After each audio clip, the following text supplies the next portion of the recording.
Good afternoon, everyone. My name is Cooper, and today I will be talking about... Let's go into a bit of history about my experience with this game. Super Mario Sunshine was originally released on July 19th, 2002. I was just a little man nugget at the time, not even 6 months old. In fact, I never even owned a GameCube growing up. My first exposure to this game was trying to play a scratched copy on my Nintendo Wii circa the late 2000s to early 2010s. Clearly that didn't work. Luckily for me, both my cousin and one of my friends did own a GameCube, so I did eventually get around to playing it, albeit in small doses. In fact, during high school, I even tried other methods of playing the game. Down to Trinidad to see Sally Brown, boys. Row, boys, row, boys, row. But the problem is, I own a MacBook. If you try to emulate games up to the Nintendo DS era, for the most part, yeah, they'll run smoothly. The GameCube, though, is a pretty hefty exception, with it being a hell of a lot more powerful than you might think.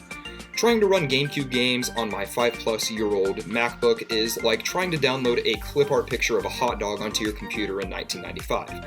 Yeah, it'll work, but it ain't gonna be fast.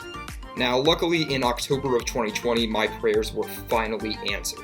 I finally had the opportunity to play Sunshine on a modern console with smooth controls and a respectable frame rate.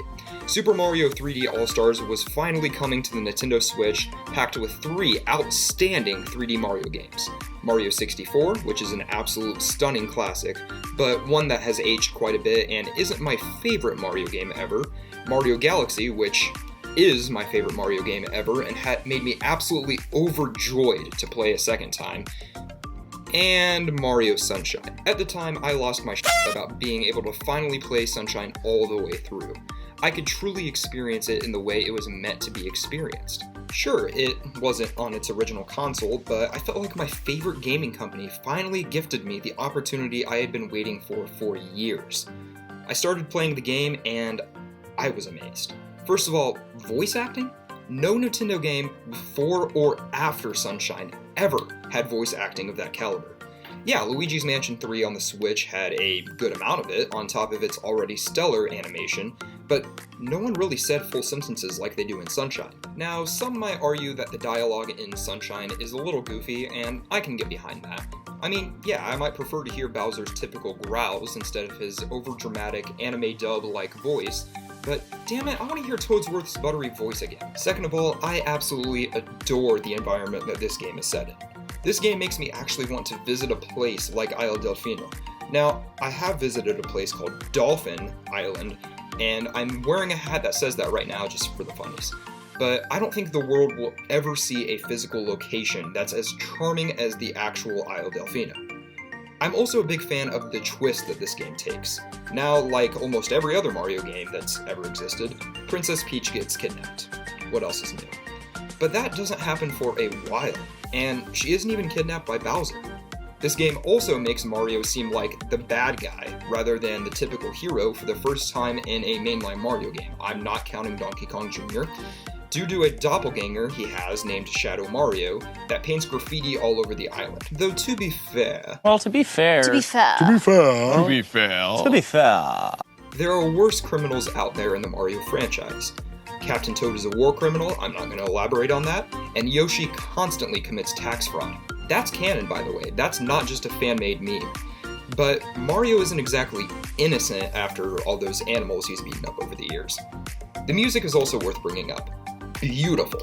I find myself regularly listening to instrumental covers of Delfino Plaza theme, and I always find myself dancing along to the boss music because most, not all, but most, boss fights are just flat out stellar.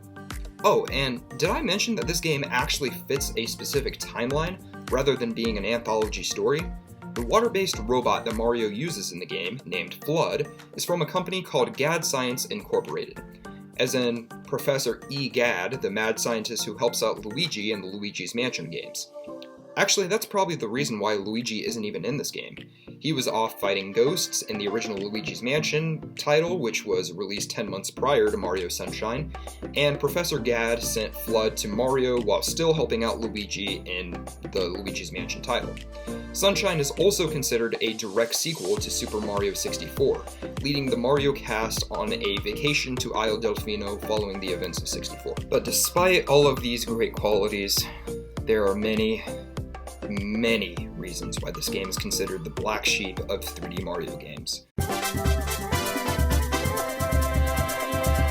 Number 1. Level design. While many worlds like Bianco Hills and Serena Beach look flat out gorgeous even by modern standards, there are quite a few levels that are just kinda bland. Gelato Beach and Noki Bay are the two biggest examples in my opinion. It's not that they look gross or bad, not at all, they're just kinda generic beach levels with not much to them. Platforms here are kinda lame too, and with really funky depth perception in this game, it's easy to miss them, causing you to fall right into the water and have to do it all over again. Number 2. Water mechanics.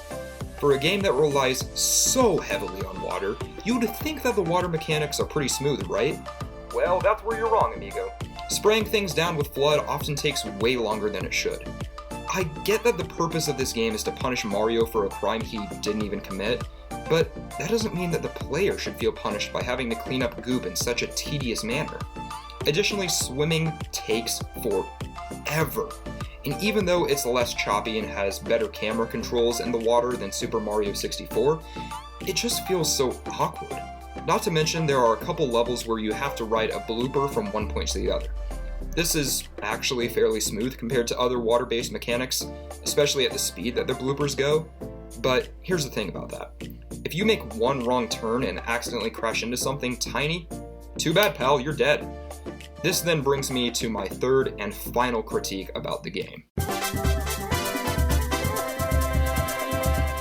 Number 3, just general unfairness. This is the thing that turns me away from Sunshine the most.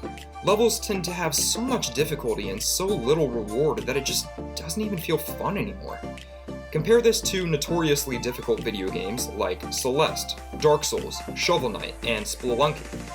What do all of these games have in common? Well, for starters, they don't have a live system. You die in either of those 4 games, you start back up at a checkpoint. But you get a game over in Sunshine, you have to find the level entrance in Delfino Plaza, work your way to the part of the level you were stuck on, and repeat the same freaking process again if you get another game over. Additionally, all 4 of these tough video games feel very rewarding. You get past a tough area or boss, maybe you get some unique dialogue or a cool new weapon or collectible, or even you just have a simple sense of pride. But you finish a tough level in Sunshine, you feel like you've just wasted your time, only to be rewarded with a stupid shine sprite and presented yet another challenging yet not so rewarding level after it. For example, there's a ridiculous boss fight where you have to battle a manta ray with electricity-based goop. In any other Mario game, this would probably be pretty reasonable. You find its weakness, you exploit it, and the fight's over in a couple minutes. But in this game, nope. The manta ray uses mitosis to split into other, smaller manta rays, which are quite difficult to hit. And if you run into the electric goop, you have virtually 0 invincibility frames, and are launched somewhere out of your control. Completely out of your control. So one wrong step and the fight's basically over for you. Cool. I also mentioned the poor depth perception earlier. Yeah, it's amplified tenfold in the FLUDDless levels, which are portions of worlds where you have to survive without FLUDD. You only have a select handful of moves that you can do with Mario. This would be okay if Mario had the same moveset that he did in 64, such as the long jump and backflip. But nope! Nintendo decided to make an already difficult game that much more difficult. And when the depth perception is god-awful, having limited moves to get you from point A to point B is just really frustrating. Now, one of these FLUDDless levels is full of Piantas that call themselves Chucksters. They will physically throw you to the next spot. Now, conceptually, this sounds pretty fun. Not bad at all, right? Until you realize that they throw you in the direction that you face them when you talk to them. So if you turn to them in just the slightest angle, down into the abyss you go. Now, there was also a floodless level called The Shell's Secret that I was literally stuck on for months. I'm not exaggerating. In this level, you have to maneuver through an overly long section of moving platforms using Mario's incredibly limited moveset. And what are you given at the end? Nothing more than a resentful feeling of relief that you won't have to do that same shit again. However, I will say that I'm glad that they give you a ton of 1-up mushrooms in the final world of the game, Corona Mountain. That way, you're almost guaranteed to never have a game over. But this level feels just as unfair as anything else, so is that amount of 1-ups really justified? With all of this said though, I don't think I could ever give this game a horrible review. I would go as far as saying that I love it just about as much as I hate it. It's got so many amazing qualities, and it's got so many shitty ones. It is absolutely worth playing and enjoying its timeless beauty, but it is also absolutely worth pulling apart for how awful it can be. This then leads me to a final score. I would be way too generous if I gave this game a B or B-, but it almost feels insulting to give it a C or C-. Therefore, I'm settling right in the middle with a high C+. This game is earning a 78 out of 100 from me. Overall, pretty solid, but there are many reasons why I consider Super Mario Sunshine to be simultaneously one of my favorite Mario games and one of my least favorite Mario games. Thank you all so much for watching. Now, here soon, I will be returning to college, and there's a good chance that I'll continue to make videos on the weekend, but we'll see what happens. Like I've mentioned before, this channel has absolutely zero schedule, so whatever happens, happens. I hope you all seize the day, and, as always, stay groovy.